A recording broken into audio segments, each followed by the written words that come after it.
Hello everyone, कैसे हैं आप लोग। Welcome back. आज का जो हमारा टॉपिक है वो इंग्लिश ग्रामर में, जैसा कि आपको पता है हमने इंग्लिश ग्रामर में कंडीशनल्स जो हैं उनकी ग्रामर शुरू की थी।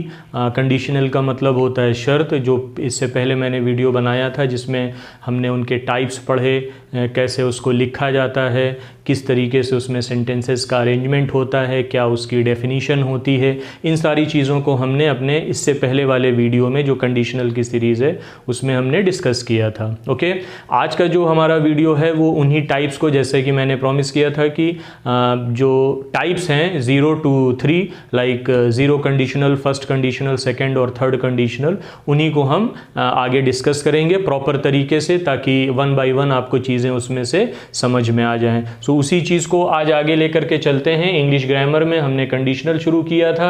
आज का जो हमारा टॉपिक है वो है फर्स्ट कंडीशनल के बारे में। फर्स्ट कंडीशनल की सेंटेंसेस होते हैं, उनकी क्या ग्रामर होती है, कैसे उसके एग्जाम्पल्स होते हैं और किस तरीके से उसको हम लिखते हैं पूरा। ओके, उसकी होल इंफॉर्मेशन जो है। सबसे पहली चीज़ कि फर्स्ट कंडीशनल कहाँ पर यूज़ होता है। अब कंडीशनल का मतलब क्या होता है, ये सारी चीज़ें हमने इससे पहले वाले वीडियो में डिस्कस कर ली थी, आप वहाँ से चेक कर सकते हैं। मैं एक थोड़ा सा आपको बता देता हूँ कि लाइक क्विक रिवीजन के लिए, कि कंडीशनल सेंटेंस इंग्लिश ग्रामर में ऐसे सेंटेंसेस होते हैं जहाँ पर आपके पास दो क्लॉज होते हैं, दो सेंटेंसेस होते हैं। फर्स्ट जिसको हमने इफ क्लॉज बोला था, और दूसरा जिसको कॉन्सिक्वेंसेस सेंटेंस हम ये बोलते हैं या क्लॉज बोलते हैं। उसमें क्या होता है कि एक हमारे पास कंडीशन होती है, शर्त होती है, और उसका एक रिजल्ट होता है कि अगर आप ये काम करोगे तो आपको इस तरीके का रिजल्ट मिलेगा, अगर आप अच्छे से पढ़ाई करोगे आपका रिजल्ट अच्छा आएगा। ऐसे जो सेंटेंसेस होते हैं उन्हीं को इंग्लिश में कंडीशनल्स बोलते हैं, जो कि 4 तरीके के होते हैं: 0 conditional, first conditional, second conditional और थर्ड कंडीशनल। आज का जो हमारा टॉपिक है उसी टाइप में पहला है फर्स्ट कंडीशनल, जिसको कि हम यहां पर डिस्कस करेंगे, और बाकी के जो हैं उनको one by one separate videos में हम चेक करेंगे। Okay, so let's start. First conditional by definition क्या होता है? We use the first conditional to talk about future possibility and things which are generally true. Okay, कहने का मतलब क्या हुआ कि जब कभी आपको कोई फ्यूचर पॉसिबिलिटी जो है वो डिफाइन करनी है, फ्यूचर पॉसिबिलिटी के बारे में आपको बताना है, लाइक आज अगर ये चीज होगी तो उसका रिजल्ट फ्यूचर में आपको ऐसा मिलेगा। इस तरीके के जो कंडीशनल्स होते हैं वो फर्स्ट कंडीशनल्स की कैटेगरी में आते हैं। दिमाग में रखिए कि आज आपको कोई काम करना है और उसका रिजल्ट फ्यूचर में आपको इस तरीके से मिलेगा। इस तरीके की शर्त के साथ अगर आप कोई काम कर रहे हो और रिजल्ट आपको मिल रहा है तो वो फर्स्ट कंडीशनल की रिजल्ट फर्स्ट कंडीशनल की कैटेगरी में आएगा। दोबारा देख लीजिए कि फर्स्ट कंडीशनल क्या होता है। फर्स्ट कंडीशनल क्या होता है? Talk about future possibility. ये मेन चीज है कि जब कभी आप फ्यूचर पॉसिबिलिटी को आज के काम से जो है वो रिलेट करते हैं कि आज आप ये काम करेंगे और फ्यूचर में ये पॉसिबिलिटी हो सकती है, तो वहां पर आप फर्स्ट कंडीशनल का यूज करेंगे। और things which are generally true, like कि ऐसी चीजें जो कि जनरली ट्रू हैं, कि हाँ भाई हमारे पास जो है, जैसा मैंने एग्जाम्पल में लिखा कि जैसे आप अगर खाना, जैसे आज की डेट में आप भाई अच्छा खाना खाते हैं, राइट, आप अच्छा खाना खाते हैं, हेल्दी खाना खाते हैं। अच्छे खाने का मतलब ये नहीं कि महंगा खाना, अच्छे खाने का मतलब है हेल्दी खाना। हेल्दी खाना अगर आप खाओगे तो आप फ्यूचर में कभी बीमार नहीं पड़ोगे। अब ये कोई शर्त नहीं है, ये हमारे पास क्या है, ये जनरली ट्रू है, ये ट्रू है, ये फैक्ट है कि अगर आप खाना अच्छा खाओगे तो आप बीमार नहीं पड़ोगे, फ्यूचर में हो या आज हो। तो इन दोनों कंडीशंस में हम फर्स्ट कंडीशनल सेंटेंस जो होते हैं वैसे बनाते हैं और फर्स्ट कंडीशनल्स की ग्रामर यूज करते हैं। होप कि ये चीज आपको समझ में आ गई होगी कि फर्स्ट कंडीशनल को हम कहां पर लिखते हैं। फर्स्ट कंडीशनल को फ्यूचर पॉसिबिलिटी के लिए यूज किया जाता है। आपने आज कोई काम किया और फ्यूचर में आपने एक्सपेक्टेशंस ये हैं कि अगर आज मैं ये काम करूंगा तो इन फ्यूचर में भी ये चीज ऐसी हो। पहली कंडीशन तो ये है। दूसरी कंडीशन हमारे पास आ जाती है कि जब कभी आप किसी फैक्ट की या जो जनरली ट्रू बातें हैं उनके बारे में बात करते हैं। जैसे मैंने अभी बताया कि अगर आप डेली एक्सरसाइज करते हैं तो आप फ्यूचर में कभी भी बीमार नहीं पड़ेंगे। आप हेल्दी खाना खाएंगे तो फ्यूचर में कभी भी बीमार नहीं पड़ेंगे। ये पॉसिबिलिटी है, राइट। और ये जनरली ट्रू भी है। आपको सबको पता है जो एक्सरसाइज करते हैं, जो फिट रहते हैं, वो कम बीमार पड़ते हैं, जो हेल्दी खाना खाते हैं वो कम बीमार पड़ते हैं। तो इन दोनों कंडीशंस में हम फर्स्ट कंडीशनल की ग्रामर को यूज करते हैं। ये तो बात हो गई इसकी डेफिनेशन की और कहां पे यूज होता है। अब बात करते हैं कैसे बनाते हैं, कैसे लिखते हैं। फर्स्ट कंडीशनल मैंने आपको बताया था पहले वाले लेक्चर में कि कंडीशनल लिखा कैसे जाता है। कंडीशनल जो है उसमें दो सेंटेंसेस होते हैं, पहला वाला इफ क्लॉज बोलते हैं, दूसरा वाला कॉन्सिक्वेंसेस या रिजल्ट क्लॉज बोलते हैं। इफ क्लॉज अगर आप पहले लिखते हैं, अब वहां पर मैंने बता दिया है, आप इसीलिए मैं बोलता हूं कि जो पुराने वीडियोस हैं उनको चेक कीजिए कि जो इफ क्लॉज होता है, अगर आपने अपना कंडीशन पहले लिखा है तो उसके बाद कॉमा लगाना आपको जरूरी है और उसके बाद आप अपना रिजल्ट वाला जो सेंटेंस है उसको लिखिए। अगर आपने रिजल्ट पहले लिखा है और उसके बाद ये सेंटेंस जिसको इफ क्लॉज बोला है वो लिखा गया है तो आपको कॉमा लगाने की जरूरत नहीं है, राइट? ओके, इसको अगर आप दोबारा इस तरीके से भी बनाना चाहें तो आप यहां पे लिख सकते हैं कि विल और वांट, राइट? उसके बाद इफ प्रेजेंट सिंपल। ये दूसरा तरीका हो जाएगा आपका इस तरीके के सेंटेंसेस को बनाने का। चलें अब बात करते हैं how to write a sentence. मैंने अभी दो तरीके लिख दिए हैं, ए और बी। पहले वाले में आपने क्या किया, आपने अपनी कंडीशन, ये वाला इफ प्लस प्रेजेंट सिंपल, ये आपकी कंडीशन को डिफाइन करेगा कि आप अगर इस तरीके से ये शर्त लगा दी यहां पे कि अगर आज की डेट में आपने इस तरीके से काम किया कॉमा तो आपको रिजल्ट विल और विल वांट के फॉर्म में, ये विल है, ये वांट है। वांट आपको पता है ये शॉर्ट फॉर्म है, एब्रीवेशंस जिसको बोलते हैं शॉर्ट फॉर्म में।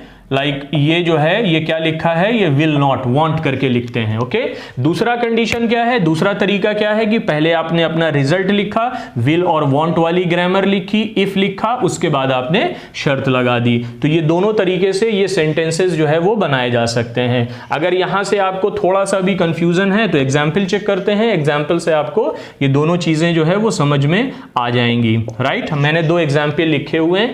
पहला, if I have time, if I have time. अब ये यहां पर एक शर्त हो गई है कि अगर मेरे पास टाइम हुआ, इफ आई हैव टाइम, अगर मेरे पास टाइम हुआ comma I will call you tonight, मैं आपको आज रात में फोन करूंगा। ये पॉसिबिलिटी है कि अगर मेरे पास टाइम होगा तो मैं आपको कॉल करूंगा, टाइम नहीं होगा तो मैं कॉल नहीं करूंगा। सो ये चीज क्या है, ये एक फ्यूचर पॉसिबिलिटी जो मैंने आपको शुरू में बताया, लाइक फ्यूचर पॉसिबिलिटी को शो करता है कि अगर मेरे पास टाइम हुआ, if I have time comma I will call you, okay, I will call you tonight. ये हमारा फ्यूचर फॉर्म को डिफाइन करता है जो कि मैंने यहां पर आपको बताया, और ये एक फ्यूचर पॉसिबिलिटी को भी शो करता है। ये शर्त वाला कंडीशन था, आपने उसके बाद कॉमा लगाया और उसके बाद आपने यहां पर इसको रिजल्ट में डिफाइन कर दिया। दूसरा एग्जाम्पल लिखा हुआ है, if you don't eat healthy, if you don't eat healthy you won't feel good. इसका मतलब क्या हुआ, अगर आप अच्छा खाना नहीं खाते, अगर आप हेल्दी खाना नहीं खाते, if you don't eat healthy, अगर आप हेल्दी खाना नहीं खाते हैं, यू वोंट फील गुड, आप अच्छा महसूस नहीं करेंगे। श्योर है आपको वीकनेस हो जाएगी, कमजोरी हो जाएगी, आपका काम में दिल नहीं लगेगा, आपको नींद आएगी, राइट? सो ये इसके कॉन्सिक्वेंसेज हैं कि अगर आपने हेल्दी खाना नहीं खाया तो यू वोंट फील गुड। ये वोंट है, विल नॉट, जैसा मैंने आपको बताया इसकी ग्रामर बनाई है यहां पे, यू वोंट फील गुड, आप अच्छा महसूस नहीं करेंगे। अगर आपने अच्छा खाना नहीं खाया तो आप फ्यूचर में अच्छा महसूस नहीं करेंगे। ये दोनों चीजें हैं, ये शर्त हो गई कि अगर आपने अच्छा खाना नहीं खाया, और you won't feel good, you won't feel good, ये इसका रिजल्ट या कॉन्सिक्वेंसेस हो गए। ये बात जनरली ट्रू है कि भाई अगर आप हेल्दी खाना नहीं खाएंगे तो क्या हो जाएगा, आपको सबको पता है, आप हेल्दी खाना नहीं खाएंगे आपको वीकनेस हो जाएगी, नींद आएगी, कमजोरी हो जाएगी, पढ़ाई में दिल नहीं लगेगा, काम में दिल नहीं लगेगा। तो ये एक जनरल ट्रू, किसी से भी पूछेंगे कोई ये नहीं कहेगा कि अगर आप हेल्दी खाना नहीं खाते तो आपको बहुत मजे आएंगे, आपको बहुत एनर्जेटिक रहेंगे। कैसे हो सकता है, पॉसिबल ही नहीं है, फैक्ट है ये, राइट? सो ये जनरली ट्रू हो गया। If you won't eat healthy, ये हमारे पास कंडीशन है, इफ यू वोंट ये शर्त है या कंडीशन जिसको हमने बोला अभी, राइट? और ये इसका क्या हो गया, यहां से यहां तक ये इसका रिजल्ट हो गया, ये इसका नतीजा हो गया।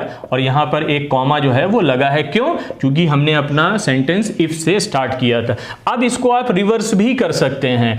I will call you tonight if I have time, I will call you tonight if I have time.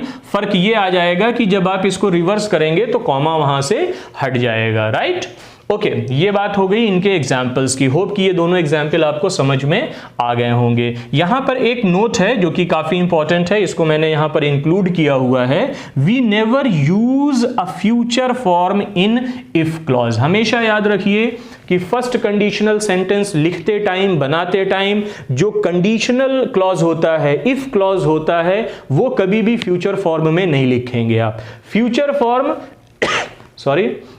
Future form जो है वो हमेशा रिजल्ट वाले क्लॉज में ही आता है। इफ क्लॉज में हमेशा प्रेजेंट की ग्रामर आती है, प्रेजेंट सिंपल की ग्रामर आती है, फ्यूचर फॉर्म में कभी भी नहीं लिखेंगे। इस बात को एग्जाम्पल से समझने की कोशिश करते हैं। यहां पर एक एग्जाम्पल लिखा हुआ है मैंने, ये समझ गए कि कभी भी we never use future form in if clause. याद रखिए कि कभी भी इफ क्लॉज में जो शर्त वाला, कंडीशन वाला जो क्लॉज है, ये वाला जो है, इसकी फॉर्म हमेशा प्रेजेंट में होगी, कभी भी फ्यूचर फॉर्म में आप इसको नहीं बनाएंगे। एग्जाम्पल क्या है? If it is a nice day tomorrow. देखिए आप, if it is a nice day tomorrow comma we will go for a picnic. अब आप इसमें तो कोई कमी नहीं है क्योंकि ये तो सीधा सा है, हमने इसी से बनाया है।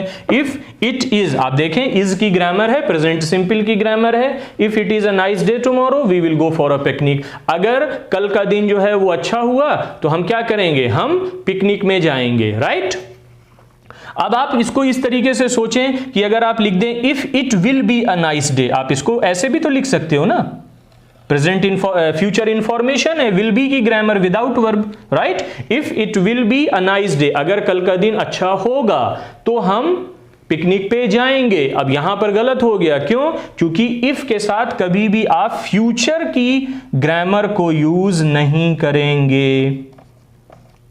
No future grammar, only present, right? So ये यहां पर आपको याद रखने वाली चीज थी। अगर आप इसको ऐसे बनाएं कि if it will be a nice day tomorrow we will go for a picnic, तो ये सेंटेंस आपका गलत हो जाएगा क्योंकि इफ क्लॉज हमेशा प्रेजेंट सिंपल या प्रेजेंट टेंस में ही आता है और जो रिजल्ट का क्लॉज होता है वो बेसिकली फ्यूचर फॉर्म में आता है। आप इसका स्क्रीनशॉट ले सकते हैं ताकि आपको रिवीजन में आसान हो जाए, राइट? हमने अब एक इसका क्विक रिवीजन कर लेते हैं कि हमने आज क्या पढ़ा।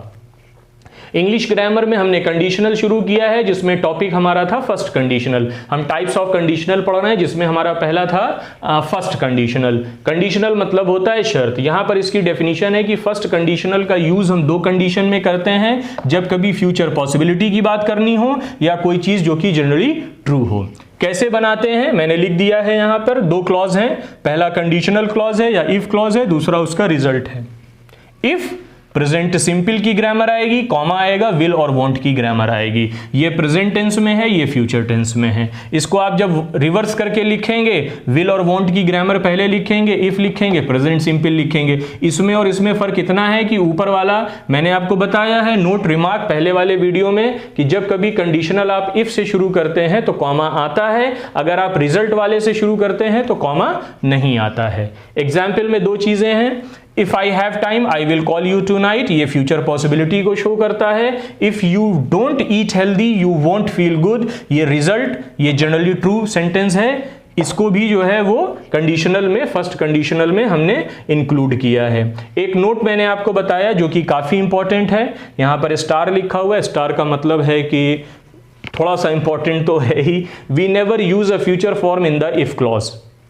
ये आप कभी भी जो कंडीशनल है इफ क्लॉज जो है उसको कभी भी फ्यूचर टेंस में नहीं बनाएंगे, हमेशा आपका रिजल्ट जो है वो फ्यूचर टेंस में आएगा। जो इफ क्लॉज होता है वो हमेशा प्रेजेंट टेंस में होता है। एग्जाम्पल से मैंने आपको समझाने की कोशिश की है। If it is a nice day tomorrow comma we will go for a picnic, ये सेंटेंस हमारा सही था।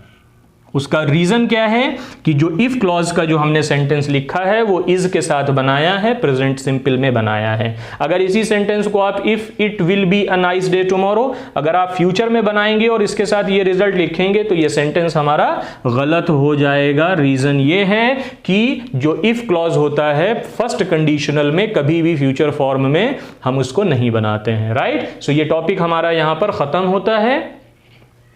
होप कि ये चीज़ आपको समझ में आई होगी। कंडीशनल का ये हमारा सेकंड वीडियो था जिसमें कि हमने इससे पहले इनका इंट्रोडक्शन और काफ़ी जो बेसिक चीज़ें हैं कंडीशनल्स के बारे में वो हमने समझने की कोशिश की। आज के वीडियो में जो है वो हमने एक टाइप देखा इसका फर्स्ट कंडीशनल, जिसमें कैसे बनाते हैं, क्या उसकी डेफिनीशन होती है, एग्जाम्पल, और उसमें क्या मेन चीज़ जो मैंने नोट में आपको बताई वो क्या होता है, ताकि आपको ये कंप्लीट एक इंफॉर्मेशन फर्स्ट कंडीशनल के बारे में मिल जाए। ओके, सो अब नेक्स्ट वीडियो में जो है इनके दूसरे टाइप जिसमें कि सेकंड है, थर्ड है, जीरो कंडीशनल है, इनके बारे में डिस्कस करते हैं। Okay, till then take care, bye.